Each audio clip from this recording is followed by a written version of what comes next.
records all-time in Runoffs history for consecutive wins. But Mr. Mid-Ohio is not here this year. We will crown a new champion in Spec Racer Ford here on Speed Vision.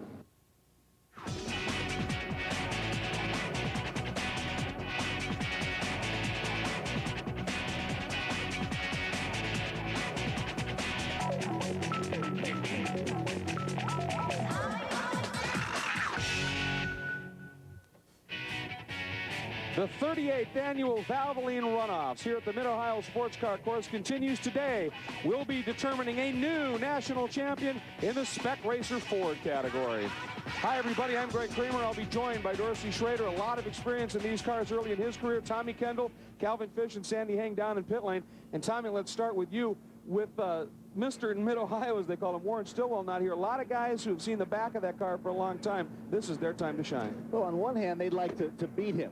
But now they don't have the chance to do that. So even a win now, they know they didn't beat the king. You know, that's staggering to have that kind of a record in any class, but one that's a spec class is really remarkable. And you mentioned it, the spec class. Dorsey, why don't you explain to everybody just what the Spec Racer Ford category is all about? Well, in fact, these started life as sports Renaults. They were a spec series car. In other words, all the cars are created equal. Then Ford came along, and they've taken over on the drive line. They have Ford engines, Ford transmissions. They all weigh the same. They have the same horsepower. Engines dynoed by the SCCA. Returned to the competitor. They're all equal. It comes down to preparation and driving. And over 750 of these cars are in the hands of racers throughout North America. Just a remarkable class for this and scope for this category. Now, one of the drivers that was picked to be a player here, if he showed up, well, he did. And he is standing by with Sandy Hang. Sandy? Since defending champion Warren Stillwell isn't here this year, it is anyone's race. And I talked to Warren before the race. He said the driver who gave him the toughest battle a few years back was Lee Fleming, who's here right now. And I know your best finish here is second place. Anybody's game. What's your strategy going into this race? Well, I just sort of hope to hang on to the first two for a while and see what they're doing. And then if I got enough car underneath me, I'm going to go for it.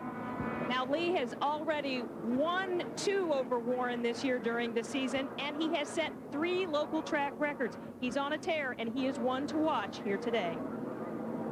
Sandy, indeed, he's had a great season. We're going to bring you the starting lineup right now, and look at the corner workers. They always get excited about Spec Racer Ford. This is such a great race. Richard Spicer, though, won the Northeastern Division with 4 wins. He's on the pole. James Goffrey, a former pro champ. He and Stillwell have battled many times in the past. Outside, he too 4 wins on his way to winning the Southeastern Division. Then Fleming, then Keith Grant, very quick in the Midwest Division. Robert Breton and Jeff Beck. He's very fast. Incentive. John Black, I'll tell you, this guy is somebody who could be a real player here. He's incredibly quick, and if it stays dry, and that's what it looks like it's going to be today, he could be somebody to watch. Then Goolsby and Nathan Offit round out your top 10.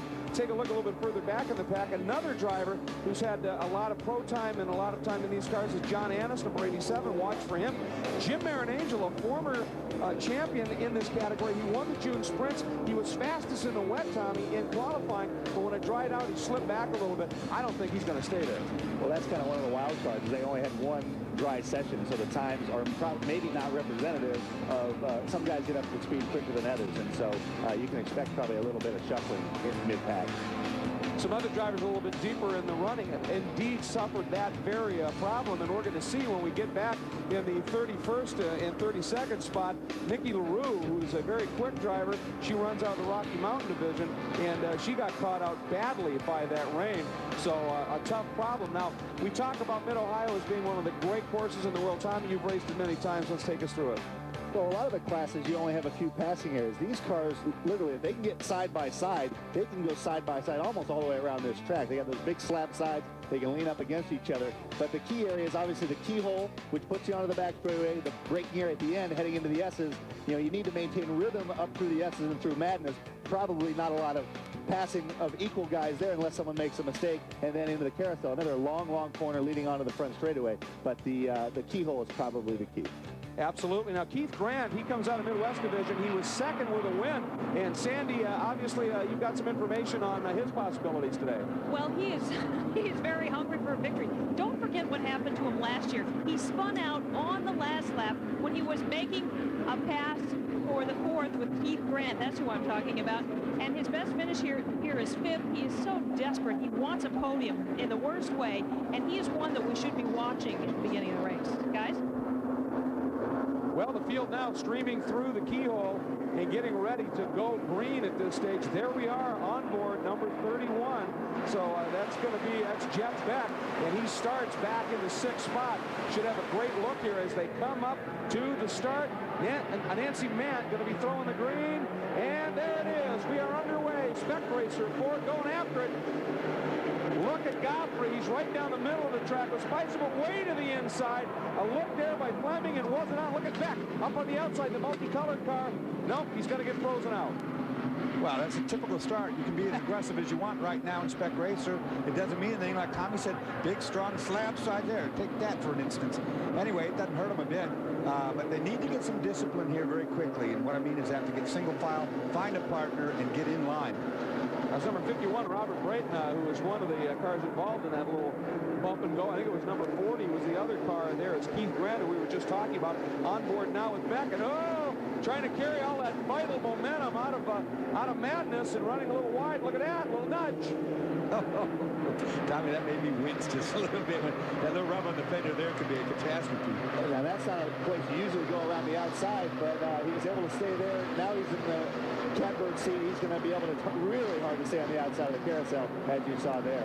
Big wiggle from number 40, Keith Grant. He saved it, but for a moment it looked like it was going to cost him a position, but all of that messing about has allowed that lead group of 3 to already break a little bit free of that pursuing group. And that's what I'm talking about, discipline and getting in line and having a partner, because if these 3 guys now hook up and stay clean, all of this side-by-side back here, forget about it. And right there was number 17. We just saw a glimpse of him. He's in the front of this pack.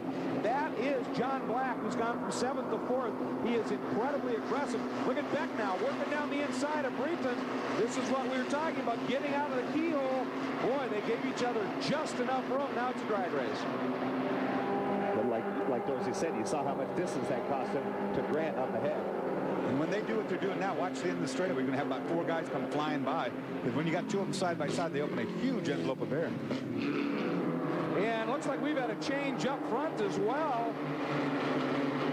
I thought I saw number 65, Spicer, has dropped back. We'll follow up on that in a moment. And indeed, there's Godfrey now, your leader, with Fleming 2nd, and Spicer right there has dropped to 3rd. Boy, a big change up at the front. If you get shuffled out, you don't lose 1 position in Spec Racer. You know, you get shuffled out, and whoever shuffled you, all of the parties behind him shuffle you with them. That's not too bad to lose 2 positions. Normally, it's like 15. Well, that may have happened, as a matter of fact, under braking for 7, and if they both went streaming down underneath Spicer and froze him up on the outside, that would do it. So Godfrey leads him, but look at Fleming really applying some pressure right now. And as you were talking about, Dorsey, you need to get smooth. You need to start. The wisest thing for these 2 guys now is not to race each other, but to race together. And they want to run close like that, Greg, but they don't necessarily want to bump trap, because the weak spot on the Renault, or in the Spec Racer rather, is the nose. Of course, it's the same nose it was on the Renault. So anyway, if you open that gap right there with the radiator in that is, or close it at all, it really messes you up. If you open it, it's a lot of drag. It won't go down straight. If you close it, you overheat. So the proverbial rock in a hard spot, but you've got to do what you have to do to get to the front in this one. And right now, Godfrey occupies that spot with Fleming 2nd and Spicer back to 3rd. Back and look at the battle here, and that's Fleming. He has snuck underneath Godfrey, and that has allowed Spicer to come along for the ride. He's closing it up. Godfrey takes a look, and the pink Spec Racer there, not quite enough. And boy, nope, not going to be able to make it work. And Calvin Fish, Godfrey led a whole lap, and now he's being shuffled back to 2nd. Well, he's got a brand new engine in there, Greg. After qualifying, he was just 24 thousandths of a second off the pole position, enough to say, hey, I'm down on power, I need some more. So a brand new engine went in that car. He felt very confident on the pre-grid. He said, I'm going to win this one today. But as always in Spec Racer Ford, it's always a battle out there. Well, and that's exactly the point. The engines are sealed. Everything is sealed on these cars. You can't do anything yourself. You buy it, you put it in, and that's it. And if you do tinker with it, you're immediately disqualified. They're underpowered a little bit by design for the weight of the car. One of the reasons to keep it affordable, but 2, to teach smooth, isn't it? Yeah, Dorsey can talk about that.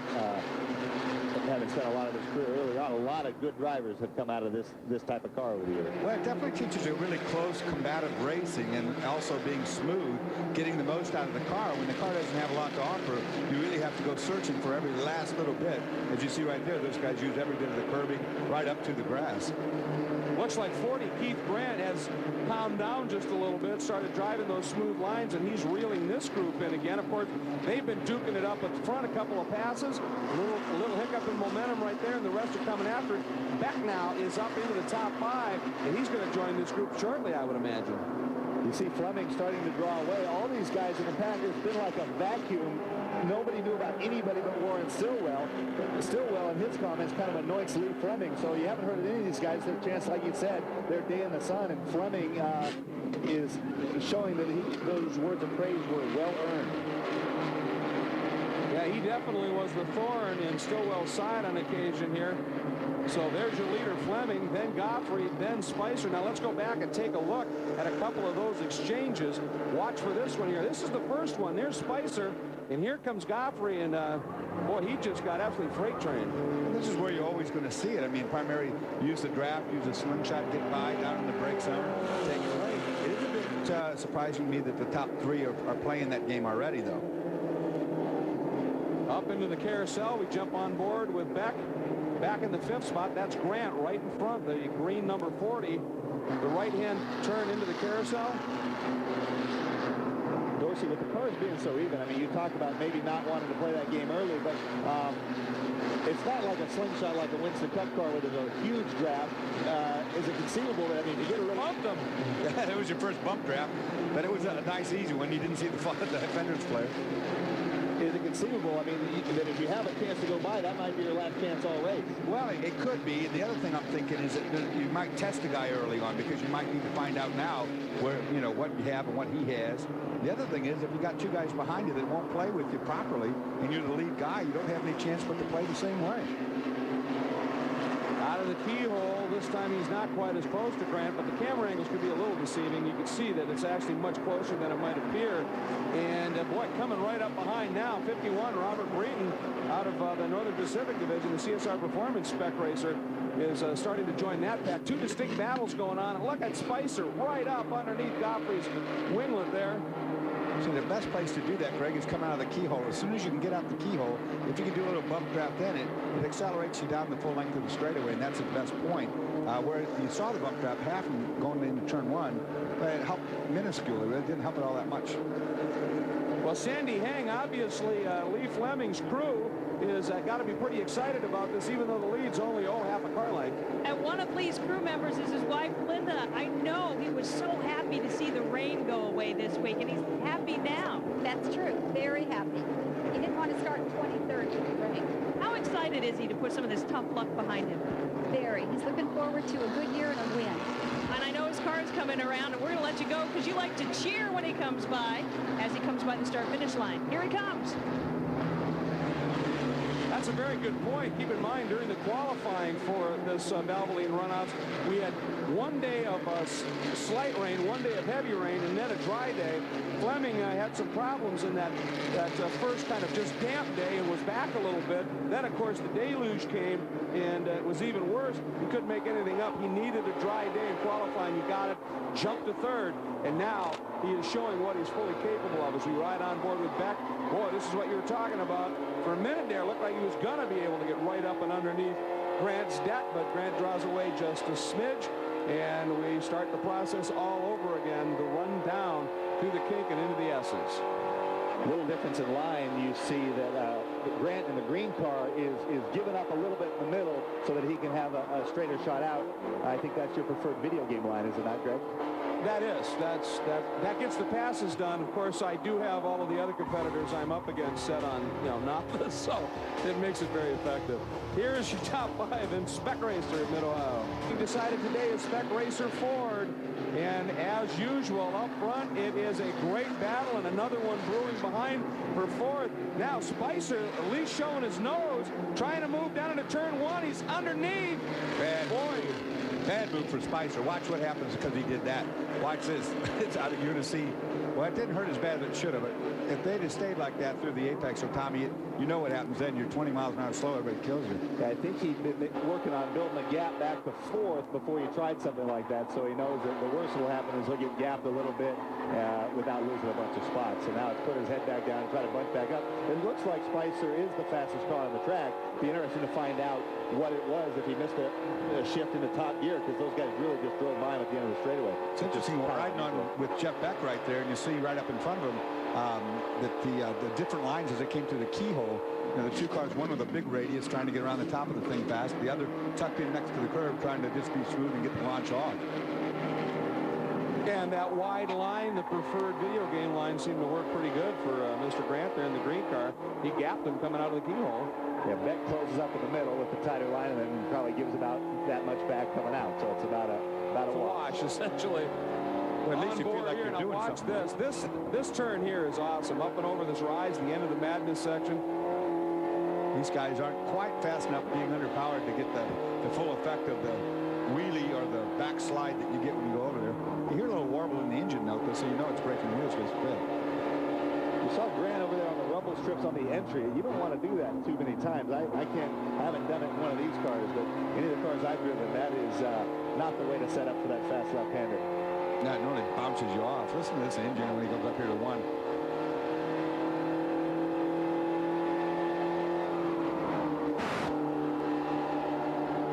Not quite flat. You don't want to hit that curve. You heard him, the front end scrape up when he put the left front up on the curve.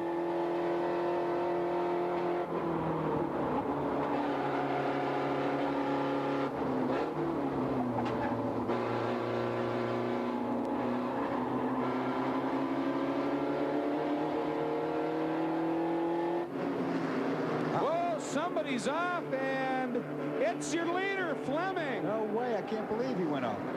He sure did, though. Where's that at? Is that halfway down the straightaway? It almost looks off like the keyhole. Yeah, just before the king.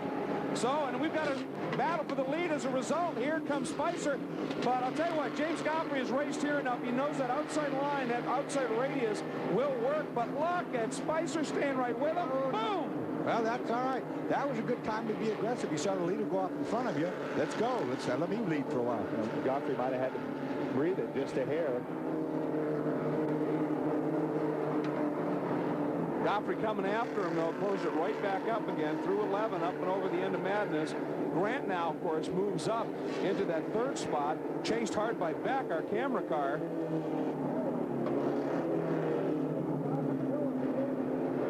Now down into the carousel. Well, you just got to wonder what happened to Fleming. I mean, he wasn't really under a lot of pressure, was he? I mean, there was nobody right tucked under him.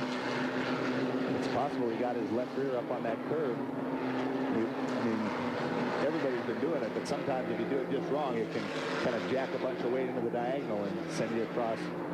Let's see if we can take a look back and find out just exactly what did happen to Fleming. Oh, there he is, right. Well, you're right, Tommy. Both wheels up on the curb. Thing just broke loose on him. A lot of the guys get up on the curb. He might have gotten up on it so badly that he had a bunch of steering jammed into it, and the first thing to catch was the front. And then when he came down off, the left rear was still up on. Let's go down to Calvin Fish. Cal, what's up? Well, Lee Fleming is in the pits. He reported it's some kind of handling difficulty. Lee, a great run going out there. What's put you into pit lane? I don't know. Either I hit something slippery or there's something slippery getting on my rear wheels. I don't know, but it just snapped. What a great battle you and Godfrey were having. Yeah, it was. It's just too bad it couldn't continue. They're going to pull the tail off this machine and see if they can get it fixed, but under green, he's going to lose a lot of track position. His day is probably done. Certainly in terms of a medal, and boy, he was looking so strong for just exactly that. Meanwhile, the battle continues at the front. Pole sitter Richard Spicer back on point. The Hagerman Race Engineering Spec Race report. But James Godfrey, driving the Speedcom Communications Spec Racer, is not giving him a moment's rest. And the battle continues here as we are just a couple laps shy of halfway. On board with Jeff Beck. We'll be right back to the runoff. To Mid-Ohio, and Spicer still leads, but the margin is pretty much non-existent, really. Godfrey continues to hammer him. Then it's Grant right behind them, then Beck, then 51 Breeden. They've got their own little battle going. But right now, this is pretty much mano-a-mano. Pretty equally matched cars in the way they're handling and driving, too. run down the back straight through that kink. And oh, there's number 5. That's Marin Angel. Jim Marin Angel. He won the sprints this year, won his division, possible Triple Crown winner if he could have won here. And we're going to try and take you back and show you what happened. But look at Godfrey, meanwhile, has pulled the pass. You could see that every single lap from now on if they want to play that game. Ooh, big power slide. Is it necessarily a game, or when you're drafting somebody, can't you let them by you and then draft off them so you're not slowing each other up in the corner? Here's what's happened to Marin Angel. Exit of turn 1. Tommy got out too wide. That's almost the entrance of turn 1. Not anymore. Well, you saw him. He's just buried it up to the axle in the gravel, Calvin. Looks like he is parked. What's up? Well, you talk about the troubles of Jim Marin Angel. He came here really expecting to do well. As you mentioned, Greg, he was on line for that Triple Crown award. If he took the national championship here, was very confident. He ran here in a national last month. The times would have put him in the top 3 on the grid. But since he got here, he said, wicked oversteer. They went all over the place with the setup. Finally went backwards for the race today, and he was really not making much ground up. So a very disappointing weekend for him and a disappointing end. It wasn't. It didn't start too bad on Thursday because that was the first of the qualifying days, and it was pretty damp. And when they softened everything up as much as possible and put the full tread tires on, he ended up second. So it looked good, but it has absolutely gone downhill since then. And it's been a tough weekend for him. Meanwhile, let's go back, see if we can take a look at another angle of this pass here. There's Spicer and Godfrey, and it really didn't look like he got that great a run out of the keyhole, but boy, he must have. Well, remember, you do get a good tow, particularly on the top end. Mid-Ohio straightaway is lengthy enough to get you going pretty quick. These cars being underpowered, it shows on the top end right there. This is the darndest thing I've ever seen. It's like a video game where they slow the lead car down because whoever's in second is climbing all over the guy in front, not just on the straightaway from the draft, but into the keyhole, in through the carousel. Now look at this. See, Spicer, it's like they dial the car in front. It's a phenomenal race, and it's allowing the 3rd through 5th to draw up a little bit closer. And that's what I'd be worried about for sure, is that 3rd through 5th catching up. Well, maybe we can go down to Sandy Hang, who's standing by with Richard Spicer's crew chief. Sandy, are they working together here, or is this just a flat-out brawl? A little bit. John Hagerman's here now. I know they talked. You were telling me they talked before the start of the race, running 1 and 2, how they were going to handle it. What did they decide? Well, they tried to pull out for the first few laps. They were going to hook up 1-2. And pull away from hopefully Lee Fleming. And unfortunately, Fleming got into the mix and got into the lead, and that threw everything out the window. But now Fleming's had his problems, and so presumably they're back to that strategy for a little bit. But it's getting close now where they're going to start having their own battle. And what do you mean by that? Are they just waiting to the end? Well, they want to make sure they're far enough ahead where when they start losing lap time because they're fighting each other, that they don't jeopardize 1st and 2nd. So now you've seen these two guys run before. They have completely different driving styles. Tell us about that. Well, I think Richard Spicer is a little more of arcing the corners and a little more precise and smooth, and Jim is a little more aggressive. Now Jim will probably kill me for me to say that, but that's just my general opinion. Yeah, but they are good friends, guys. Well, and they're racing like it. Dorsey, one thing we haven't seen, so maybe they did their communication early. When we watch these races, especially when we're doing the pro races, you see the hand signals like crazy. No, let's work together. None of that. These guys must have really got it all worked out up front. Yeah, good point. They really haven't been doing it much, but they are running real good and tight and clean together. However, like Tommy said earlier, that pack behind him is doing a real good job and is gaining up ground. I did see Spicer trying to get a sign to him in the rearview mirror when they were going from 1 up to the chicane, but that's hard to see where you're in front. Dorsey, it looks like Godfrey is going loose a little bit. He could be going loose. There's not a lot of adjustment on these cars. I should say that, too. You can't adjust anything at all from inside the cockpit with the exception of brake bias. So they can't do a lot about if they're running off their tires. And that would explain why the group's coming up to him. Spicer might be a little bit quicker, but and Godfrey, like coming off both 1 and up over the hill, really carrying the tail. Well, and that may be just it. They do run on a street tire that's just molded or shaved down to a shallow depth, and you can't overcook it. But look who's 3rd. It's changed. Jeff Beck up in the podium position. We'll be right back. We're just past halfway in the Spec Racer 4 National Championship runoff chase here at the 2001 SCCA Valvoline Runoff. 12 laps in, working 13 of 20. And we've been following that Goffrey obviously has been a little bit loose in spots and the like. And that Spicer trying to stay close, but there's no doubt now that Jeff Beck has moved to third. He's coming on, and look at what a move there by John Black. Now, Black had been well behind this group of three for a while, and now he has come on and caught them and is now starting to work his way through it, getting around 51. Robert Breeden, the CSR Performance Machine. And that's not what they wanted at all, is to get guys like John Black there and this whole group to catch up to the back of them, because once Beck gets there and they all get towed in together, it's much more complicated to try to race with 4 or 5 guys making moves than it is just one. Now, Dorsey, on the tires, is it a case, can you run the tires off, meaning wear them out, or overheat them? What happens in You can actually overheat them. Depending on what they do, I mean, one of the few adjustments they have is tire pressure. They have shocks on bump and rebound, but it's primitive. There's not much, there's no valving changes allowed. They have a front rear sway bar, but they don't really seem to respond much to that kind of deal. So tire pressures, if you've got them started too high and they start building temp and building pressure at the back in particular, will set your car loose. I just saw a wipe of the windscreen there. And Spicer ran his glove across his visor. So probably some dirt, a little bit of oil or something coming out the back. Well, Sandy, John Black early on moved up, then slipped back, but he's back on another charge. Well, I was talking to his dad, Joel, who was here in pit lane watching, and he said John has just had a bad luck season. This season he had 2 motors that went bad. He had a transmission that went bad. And he is hoping for a little bit of luck here. And did you know, you guys, he's a ski coach during the off-season, and off-season for him is off-season when he's not racing, because that's what he loves to do the most. Well, he's effective whether it's on boards or tires, clearly, because he's had another good charge up to the pack. Here he comes, taking a look at Grant, and just late braked him, let it down and underneath. Boy, Grant, I don't know. It just seemed to me that Grant maybe braked early. Well, he let him go. I mean, they got in there and Grant saw it and didn't contest it, so it didn't slow him up. He said, okay, you know, you're inside me, go ahead. And then that's the right thing to do, too, because now the two of them get through the corner with pretty good speed on still, and they don't lose a big gap back to where they would have been. There's Beck in third. Now Black up to fourth, and we'll see if Black is going to be able to chase down Beck. At that point, might serve them well to run together for a couple of laps, try and make this a 4-way battle and mess up these two guys' plans. If I was Beck and I could, in fact, get up there, I would not do anything but get up there. I'd sit there and try now to make it a 3-car runaway train, because if I got aggressive, more than likely it's going to, you know, bring those last 2 guys with me. And huge battle right now for 7th.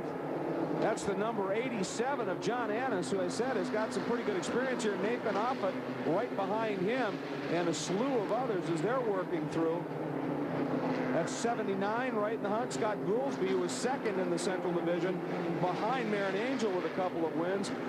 That gives you an idea of just how competitive this class is. I mean, you know, you look through the entry, you've got drivers that have won divisions with multiple wins in 10th and 12th and 15th. This is incredibly close-knit, tight racing. It's one of the good things from Spec Racers. I don't care how far back you go in the field. If you go back to the battle for 20th, you're going to have a battle for 20.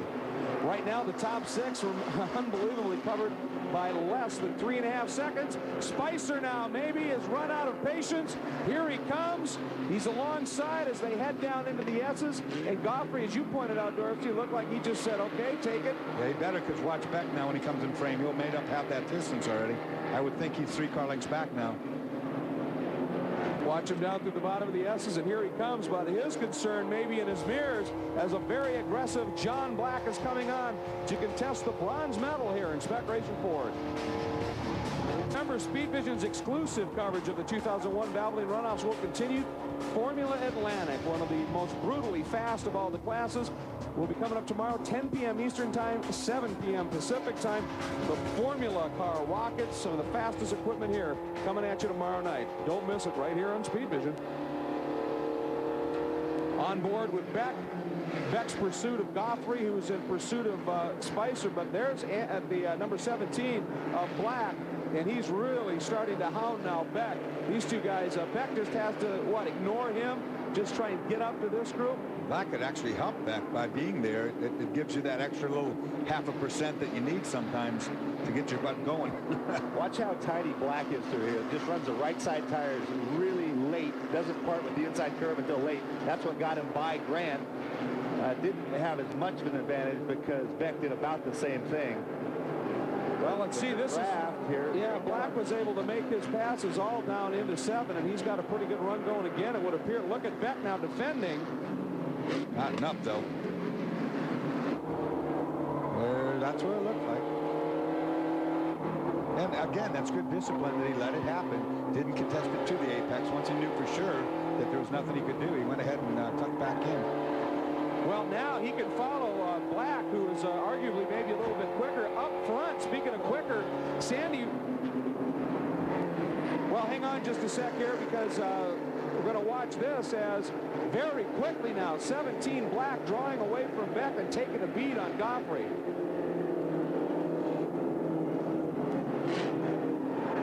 There's Spicer. Then Spicer Goffrey starts to draw away as well. That's huge.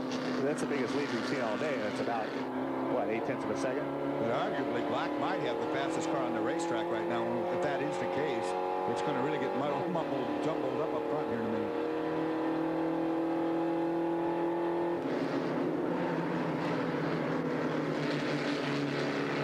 Now, let's talk again as we watch. I mean, Spicer really starting to draw away right now, but we're on board with Beck, and Black certainly seems to be perhaps now the second quickest car on the track after Spicer. Just a good idea here for Beck just to try and, just stay in that draft, work with him here, and try and hang on. Well, Spicer's got enough of a lead right now that if these other 3 behind him start doing battle, it will ensure him a win more than likely. So right now, if Goffrey doesn't have just the raw speed now to run with Spicer, is he perhaps hoping that Black comes up, assuming Black will be a little disciplined and work with him? Look at the draft. Look at him get this toed right up in there. Wow.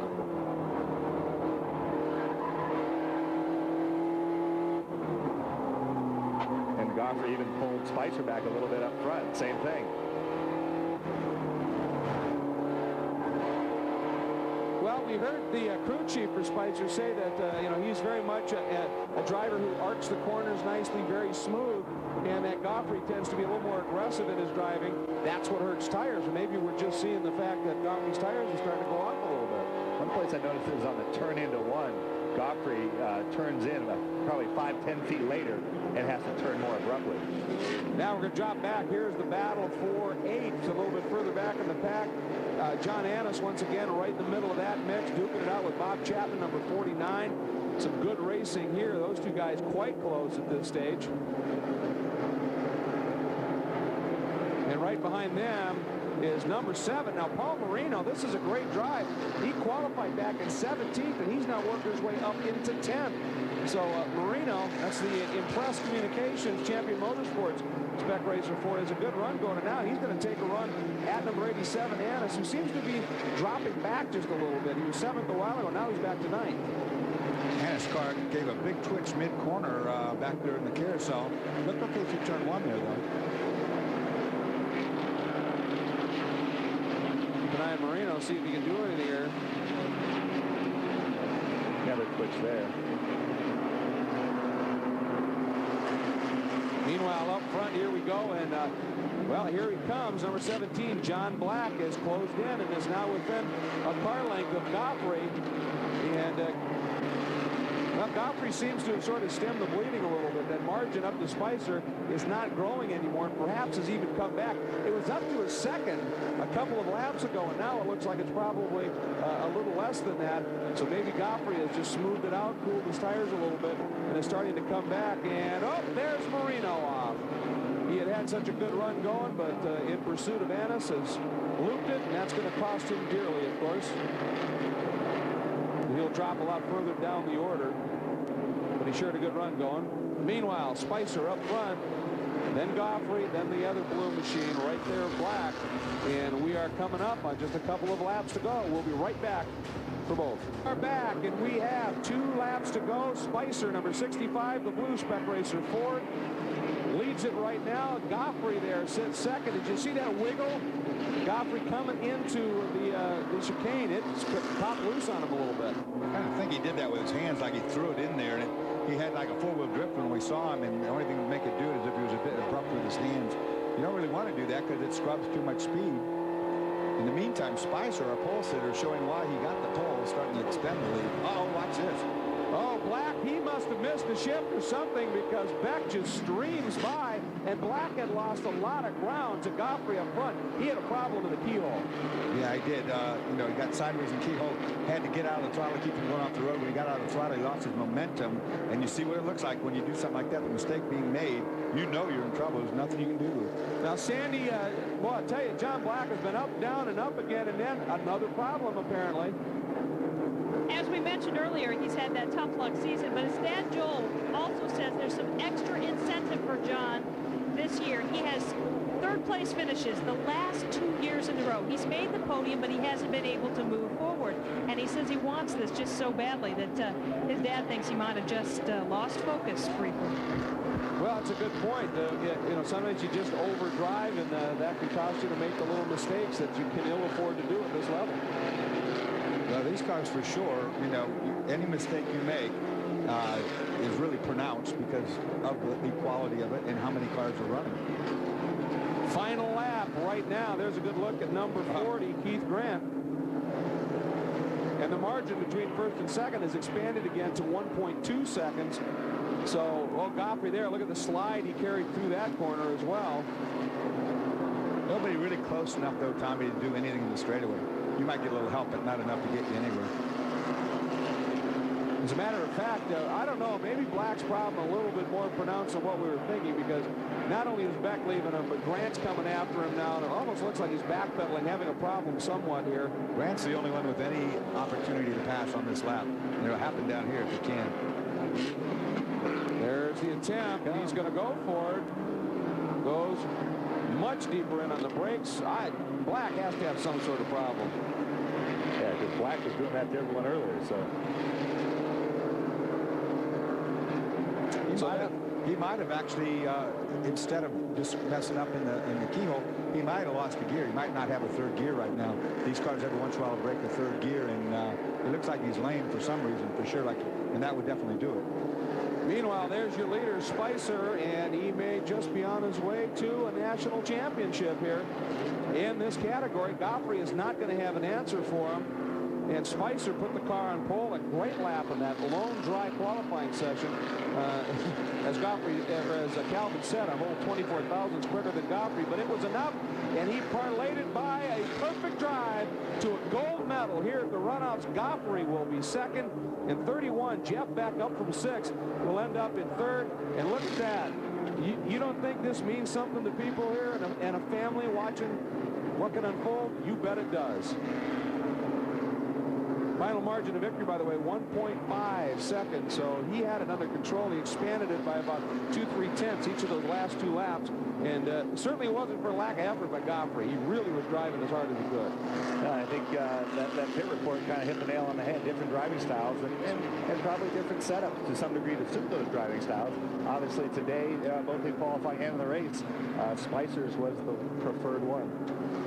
It worked awfully well, of course, and now he's got some time to think about what he has just accomplished on his cool-down lap, and when he gets into the pits, we'll be there to meet with him and chat when we come back.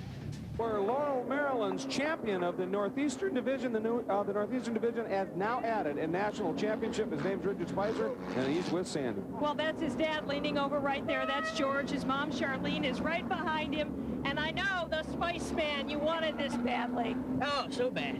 After 4 years of doing well, but having bad luck in the race, I guess it all paid off.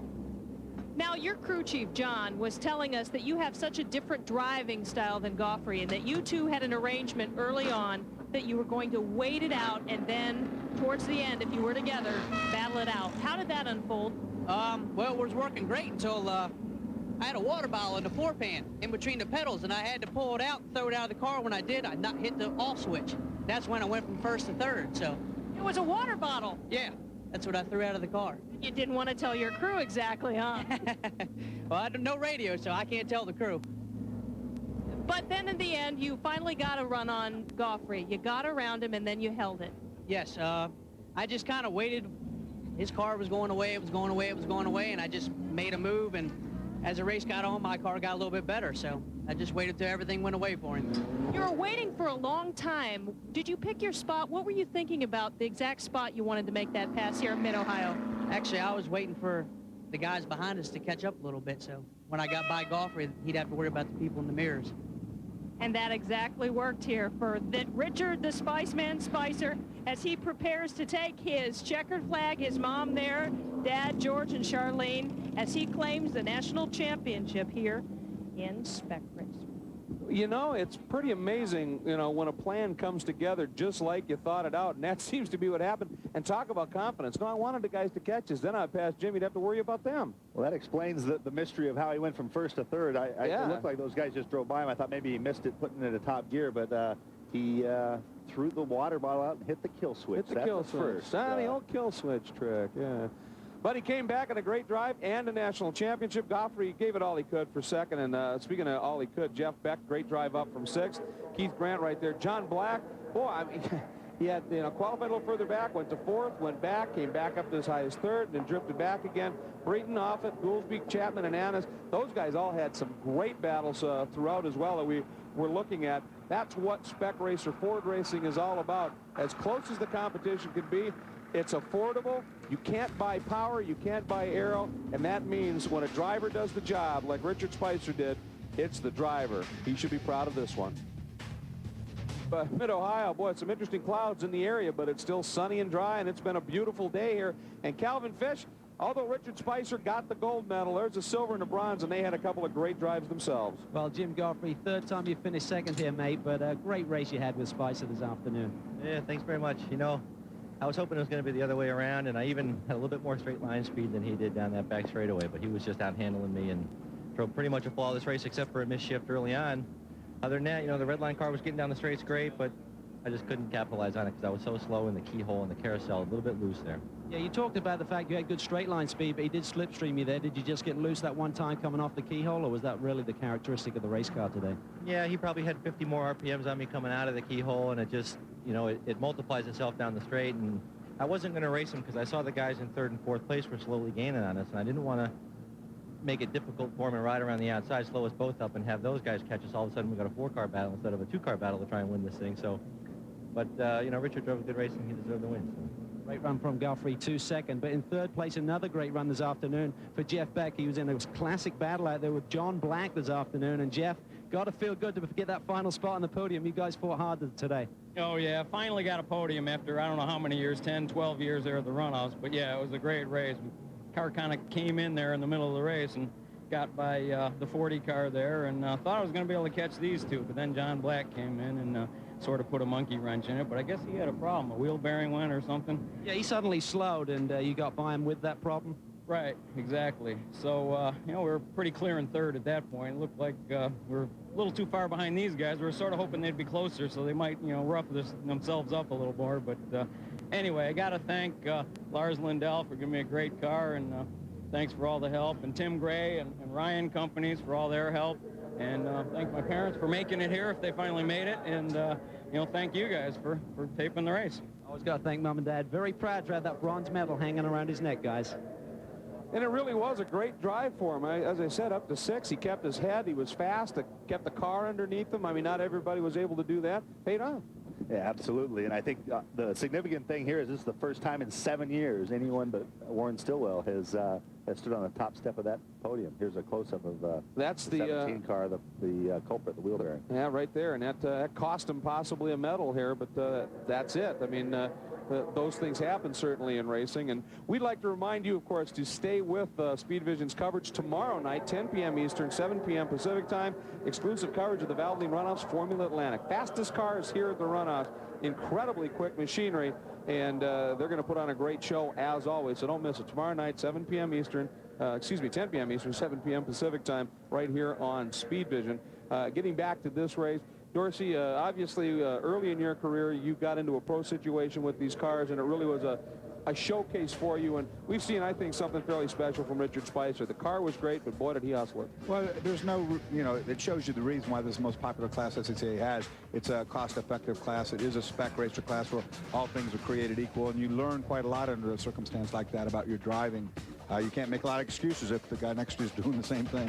And it's a safe bet that when those little guys are of driving age, the guys we just saw sitting on the hillside, this class will still be around. It's been so well received. Really hits the sweet spot with guys that want to get going racing cheap.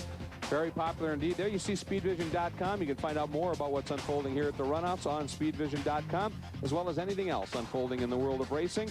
Once again, thanks for joining us here at Mid-Ohio. For Dorsey Schrader, Tommy Kendall, Calvin Fish, Sandy Hang, I'm Greg Kramer. Thanks for joining us for the Runoffs. We will see you next time right here on Speed Vision. Take care, everybody.